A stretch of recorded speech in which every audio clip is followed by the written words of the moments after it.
বন্য হাতির আক্রমণে জয়নাল আবেদিন নামে এক ব্যক্তির মর্মান্তিক মৃত্যু হয়েছে। এমন ঘটনা ঘটে জামালপুরের বকশীগঞ্জ উপজেলায় ধনুয়া কামালপুর ইউনিয়নের গারো পাহাড়ের সোমনাথপাড়া এলাকায়।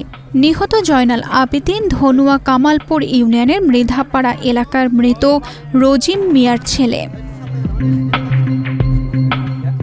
জানা গেছে, শুক্রবার সকালে পাহাড়ের লাকড়ি সংগ্রহের জন্য বাড়ি থেকে বের হন জয়নাল আবেদিন। সন্ধ্যা হলেও বাড়ি না ফেরায় বাড়ির লোকজন খোঁজাখুঁজি করতে থাকে।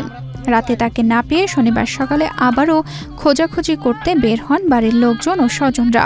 এক্সট্রিম মশার কয়েল প্ল্যান্ট ফাইবার দিয়ে তৈরি, তাই সহজে ভাঙে না, সুগন্ধিযুক্ত ও নিরবিচ্ছিন্নভাবে জ্বলে। ডেঙ্গু, চিকুনগুনিয়া বাহি সহ যে কোনো মশার বিরুদ্ধে দেয় এক্সট্রিম সুরক্ষা। পরে গারো পাহাড়ে সোমনাথপাড়া এলাকার জঙ্গল থেকে থেতলানো মরদেহ উদ্ধার করা হয়। ধারণা করা হচ্ছে রাতে বন্য হাতির আক্রমণে তিনি মারা গেছেন। ধনুয়া কামালপুর ইউনিয়নের ভারপ্রাপ্ত চেয়ারম্যান গোপাল জামান জানান, ভারত থেকে কাঁটাতার পেরিয়ে আসা বন্য হাতির আক্রমণে জয়নাল আবেদিনের মৃত্যু হয়েছে।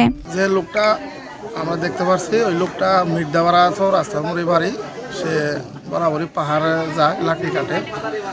গতকালকে পাহাড়ে গেছে সে, যাওয়ার পরে সে আর সারাদিন বাড়ি ফিরেনি। সারা রাত তো তালাশ করছে। সকালবেলা যায়, যে পাহাড়ে যায়, দেখে যে তাকে অজ্ঞাত অবস্থায় ওইখানে পাওয়া গেছে। তাকে হাতিয়ে মারছে, যা দেখছে আমরা হাতিয়ে মারছে। ঘটনা ঘটে মাঝে মাঝে হাতি ভারত থেকে গেট পার করে দেয়।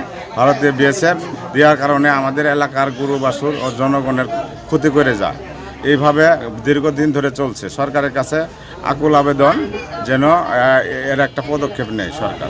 বকশীগঞ্জ থানার ভারপ্রাপ্ত কর্মকর্তা মকবুল হোসেন জানান, ঘটনাস্থলে পুলিশ পাঠানো হয়েছে। নিহতের পরিবারের সঙ্গে কথা বলে আইনগত ব্যবস্থা নেওয়া হবে।